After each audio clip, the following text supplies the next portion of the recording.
I've been playing Darkest Dungeon again recently, and I've seen so many horrible tier lists, like this one. Shieldbreaker in C tier.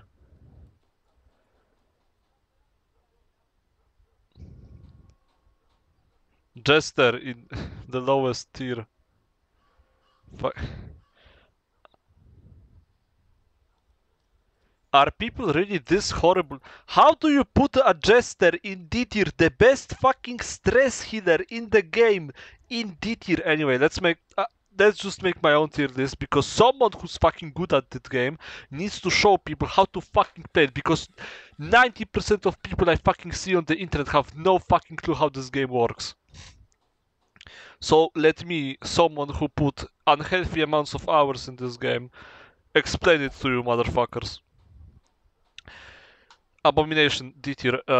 Abomination is just a war sleeper in my eyes. Like, he has good damage in front row when transformed, but he stresses out your party and himself, and that's especially horrible in the early game.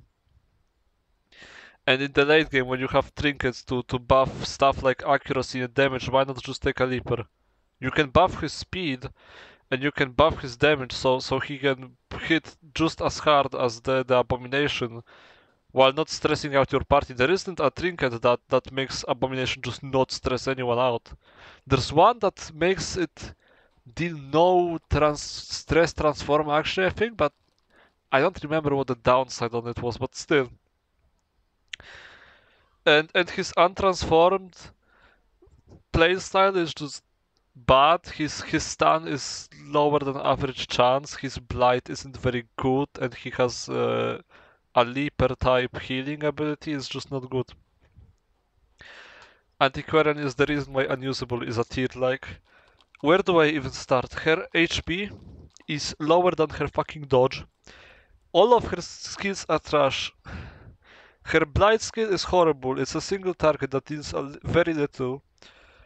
She can reduce accuracy on someone, I guess, but Musketeer slash what's her name? Arbalest can do that much better. She can buff your dodge for 3 turns, so that's alright. The only real reason why anyone would use her, especially in the early game, is that she's a money making machine. She increases your stacking for money, if I remember well, and you can find trinkets or artifacts or whatever the fuck they're called that you can sell. So yeah, but other than that, she pretty much feels like an escort mission. Unusable hero. Just use her for like the first few weeks of the game when you're really like low on cash, and after that just abandon her. The only time when I leveled up her to level 6 was because I needed the achievement for Caretaker's goals. Arbalest.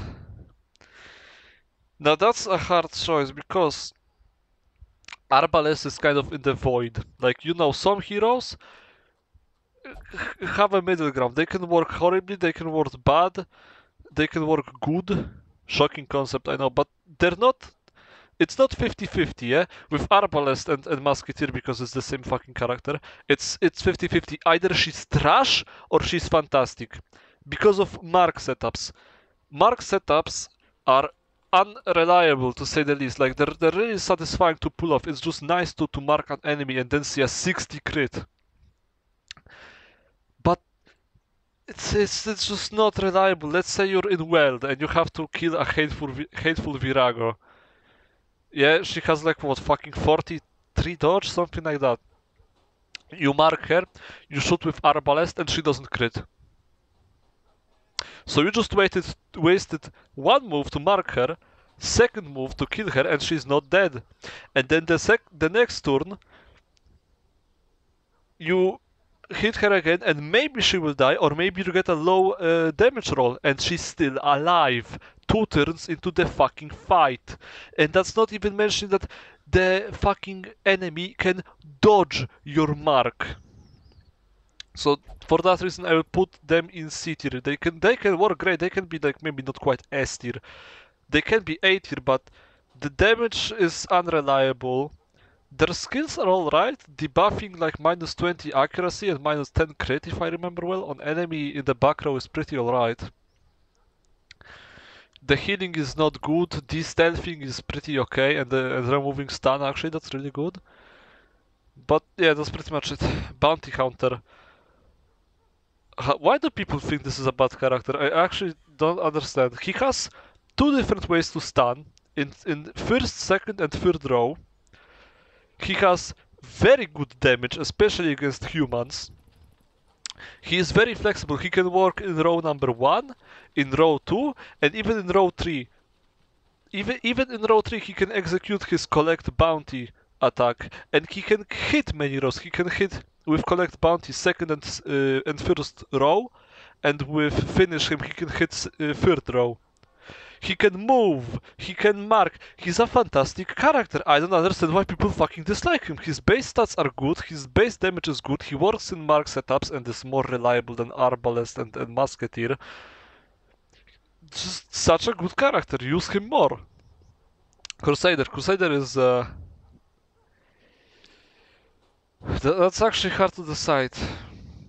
He obviously works great in Ruins because of his damage bonus against Unholy, but he works fine in other regions too. He can stress heal, but that's pretty much it. He's not as flexible unless you use Holy Lance, which will be useless in anywhere but row 3 and 4. Then if he gets shuffled without Holy Lance, he's just gonna be a support Crusader until you fucking move him. So you basically either play with 4 different skills without Holy Lance, and when you get shuffled you're fucked, or you play with 3 skills because you have Holy Lance that's fucking useless in row 1 and 2. Yeah, Flashland.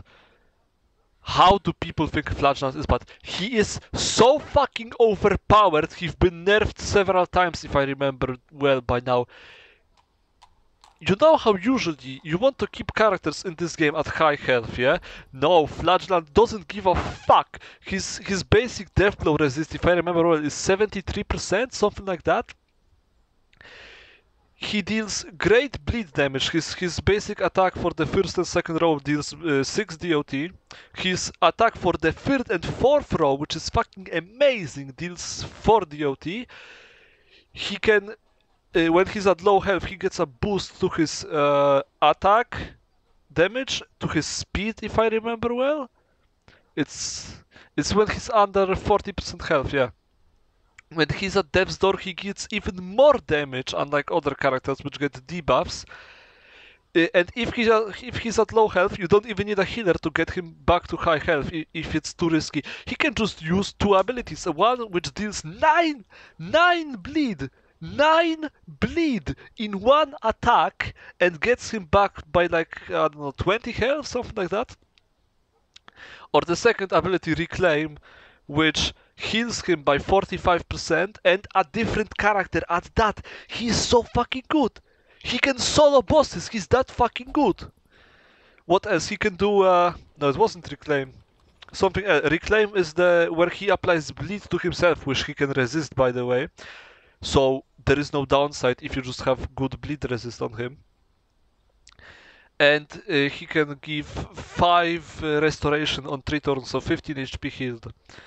He also has Suffer, or was it Endure? No, it's Endure.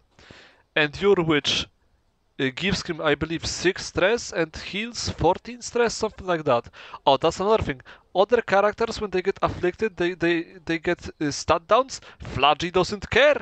He gets even more damage when he's fucking afflicted, so you actually want more stress on him. Like, it's such a good fucking character. And he has Endure, which basically makes... he transfers Bleed and Blight. So let's say you're in Cove, and the fucking crab motherfucker applies 10 bleed on you. Flagit can just use that ability, transfer the bleed to himself. He gives himself, I believe, 40% less stress damage received buff and 10% death blow resist buff. So it's a character you want to be on low health, and you can use an ability that will help your team and get them to low health, so he crits more, damages more, and moves faster. Use this fucking character or I will come to your house and beat you to death. I swear to God, it's such a good fucking character. Use him. Okay, Grave Robber. She's kinda mid. I like using Grave Robber because of lunge, okay? She has basically two playstyles, I mean three. You can go for Blight, but Blight Grave Robber sucks. I'm not sorry, she just sucks. But yeah, you have either melee lunge, which deals a shit ton of damage, but it shuffles you, so it doesn't work in all team comps, or ranged, which is mid. The throwing daggers and flashing dagger skill don't deal that much damage. If you use something like the bracelet that gives you plus 70% damage, she will deal 21 on throwing daggers, which is not enough to kill the cultists that stress you out. Yeah, she's just not that good for range damage. Lunge is very good. If she crits on lunge, that motherfucker is dead. Anything will die from a crit lunge. So I'd say she's in C tier along with Arbalest, because she can work great, but she relies on crits. You just need to put crit, either damage trinkets on her so she can pass the one-shot threshold for stress dealers, which won't really happen most of the time, or crit build so she, well, crits. And don't come to me saying, oh, just use her with a jester that increases crit. Yeah, and where will you fucking put her? She can use lunge and daggers from row 3 and 4. Where does a jester fit in 3 and 4? So they're conflicting, you can't do that shit. Your only bet is Man at Arms, but we'll get to him later. Hellion. I think it's another S. Hellion is just a fantastic damage character. She has a lot of damage, she has good crit, she has camping skills that increase her crit. She can hit any row, she can use Wicked Hack to hit row 1 and 2, she can use If It Bleeds to hit 2 and 3, and attack from 3rd row, and she can use my beloved Iron Swan to hit row 4 where those fucking pesky stress dealers sit. She has a double stun, one of only 2 in the game if I remember well, which works fantastic. She has Bleed Out, which gives her extra damage and causes like 5 or 4 bleed. I don't remember exactly now, but it's alright. Generally a very good character. If you just want a front row damage dealer that can give some stun, just pick Hellion. Highwayman is the best fucking character in the game. I don't give a flying fuck what anyone says. Dismas is fucking insane. His damage is insane. His base stats are insane. He will dodge half the fucking attacks the enemies throw at him. He is stupidly fast. When he crits, he buffs his speed even more. He has access to the most overpowered ability in the game, which is Riposte, which... If you played Darkest Dungeon for more than, I don't know, 20 hours, you know why this guy is the best character in the game. He just fucking annihilates everything. Literally just... I will tell you the key to success in this game. Equip Highwayman, put him in row 2, use Duelist Advance, then Point Blank Shot, win. Wicked Slice has fantastic damage and crit. Point Blank Shot has fantastic damage. Open Vein has good DOT for protection targets. Pistol Shot is kinda mid, to be honest, but still. Grape Shot Blast is fucking fantastic. Tracking Shot is kinda mid. Duelist Advance is already explained how it's so fantastic. Use this fucking character or I will beat you to death. He's fantastic. Houndmaster, I'd say Houndmaster is B. He has the same problem as the Crusader, where he only really works, like, Crusader works best against Unholies, Houndmaster works best against targets you can bleed. He can also work in marked comps. I really like to take him against the Shrieker. He can just annihilate that motherfucker with a mark strategy. He's also really good against the Flash because of his Hound's Harry ability that deals 3 bleed for the entire enemy team. He can guard, which buffs his dodge. He can stun, though his stun is below average. His camping skills are alright because he can negate night ambush and reduce stress for entire party. He's just alright, but I don't really get excited when I see him in early game stagecoach. Jester. I really want to put Jester in S tier. But I don't think he deserves it. I think he's top of A tier. Jester is the best stress healer in this game. Hands down. But he has some issues. His stress healing is great. His camping skills are great. His buffs with Battle Ballad are fantastic. Like,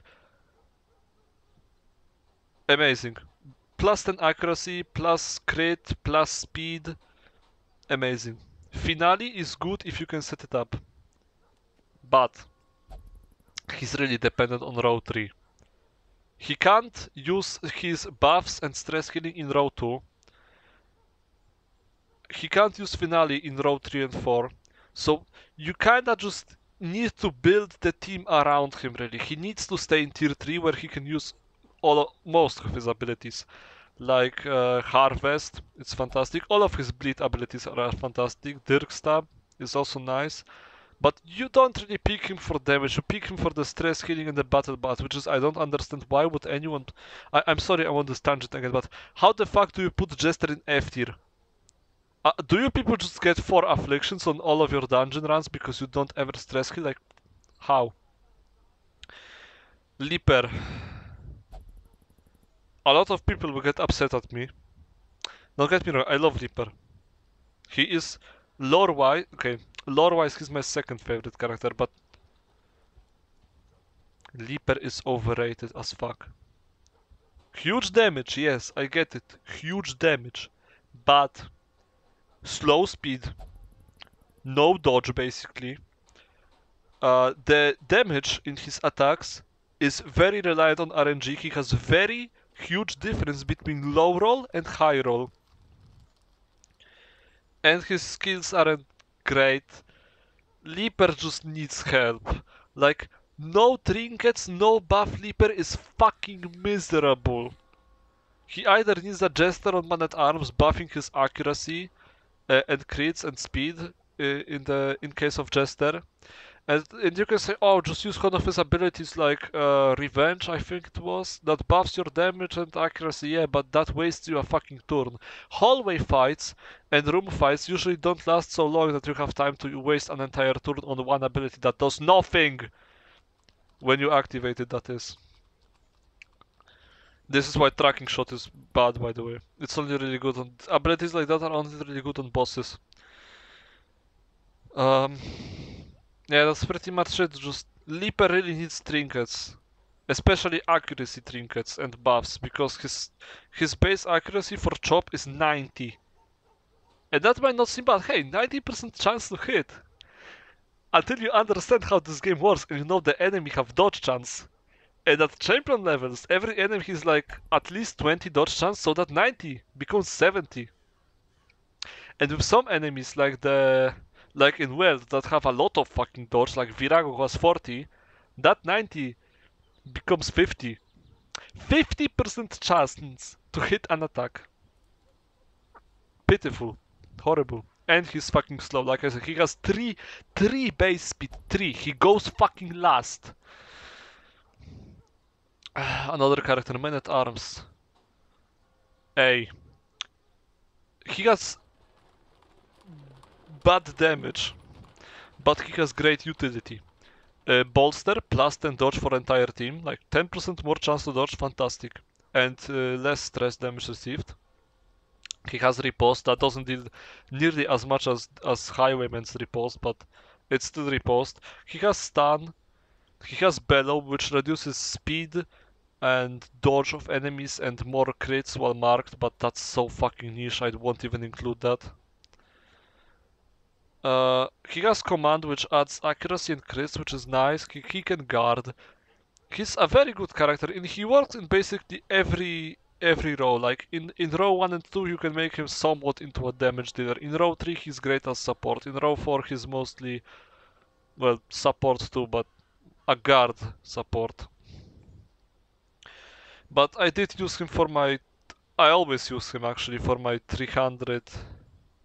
No, actually, did I? I think I used him once for my 300 harvest, yeah. Really good character, but not quite S tier. Occultist. When I open my current save, you'll notice a character called Crit 42 Heal and Crit 0 Bleed. that's not a coincidence. Occultist is honestly good. I just have a very love-hate relationship with him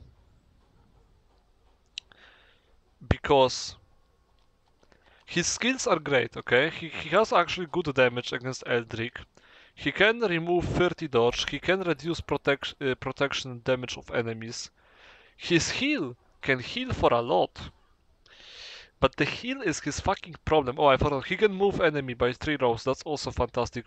Being able to move back row enemies, like the swine skeever, into the front row, where they can't do shit, and you can just absolutely smack them, is fantastic. But that heal is so fucking unreliable. You can put the best healing bonus trinkets, and he can still go, oh, I'm gonna deal for 6. I'm gonna heal for 4. I'm gonna heal for 10 on champion level and apply bleed. Like, still A tier character, but he can just really get on my fucking nerves at times. Plague Doctor. Hard choice, honestly. Plagi is very good. She has double stun. She has stun plus shuffle plus remove corpses. She has the best blight abilities in the game. She can cure bleed and blight. She can buff your damage and speed for singular target and only 2 times per fight, but still. I'd say she is S tier. People just don't appreciate enough because when people think of good characters, they just think of high damage. Yeah, you see that, I don't know, you use Hellion and you see 50 crit and you think that's a great character, but you never really see how much the Plague Doctor saves your ass. Let's say you're in Ruins and you use the Blinding Gas, yeah? Double stun on the rear row. Let's say you stun 2 crossbow motherfuckers, yeah? So they just don't play that turn. You don't know how much damage they would deal if they weren't stunned. They could crit you. They could deal a lot of fucking damage, but it doesn't happen because Plague Doctor just prevents them from fucking playing. You don't actually see how much she helps you out. She is also pretty versatile. You can go for Blight, you can go for Bleed and support. Very good character. Shieldbreaker. How do people think this character is bad? If she had riposte, she would be the most overpowered motherfucker in this game. Let's think. High damage, high dodge, high speed, good base HP. She can buff her protection with camping skills. He can make entire party have 15% armor, ignore 15% protection. Her main attack, Pierce, has armor piercing. Do you have any fucking idea how valuable that is in this game on high level plays where most enemies have protection? The squid motherfuckers in Cove have 50% protection and 75% protection when guarding. And she just completely ignores it. She doesn't give a fuck. She has Impale, which is such an overpowered ability. It's the best AoE ability in the game. You hit the entire enemy team for 10 to 17 damage with trinkets, and if it crits, it just deals so much. And if that wasn't enough, it applies 2 blight on everyone. She can completely ignore damage for 2 hits when she uses her block ability. She can bypass guard and apply guard break. She can remove stealth. This character is so unbelievably overpowered that it's on the verge of being paid to win because she's DLC. Use her, please, for the love of God. I understand that getting rid of her nightmares is annoying and she will get very stressed out, but once you do that, she gets even more free buffs at the fucking campfire. It's an amazing character. Fucking use her before I come to your house. And last, Vestal. This will make people mad. Not like anyone will watch this, but this will make people mad. Why is Vestal not in S tier like a lot of very smart and very good people at the game think? She only heals really. People only use Vestal for her AoE heal. Her normal heal is alright, her AoE heal is great, and she has a stun, and that's pretty much it. She has low speed, okay, maybe not low speed, but mediocre speed, mediocre dodge. She will get stunned a lot, she will get skull tossed a lot, she will have stress inflict on her because Occultist has, for example, higher dodge, so he doesn't really give a swag. Vestal is not as good as people believe, like right behind Leaper, she's the actually maybe she is the most overrated character when I think about it because just think about it. What does Vestal do for you that Occultist can't? Occultist can stun. Occultist can move. Vestal can't move. Occultist can damage two enemies at once. Vestal can damage one enemy at a time. The only thing Vestal does better than Occultist is AoE heal, and that's fucking it. And don't tell me that, oh, she deals more damage against Unholy if you play her in row 1 and 2. No one fucking uses her in row 1 and 2. Fucking use Crusader for that. If you try to use her against Unholies, you're just using a objectively weaker fucking Crusader with less damage, less crit, and less fucking health. And actually dodge, I think. Don't! Anyway, that's it, bye bye.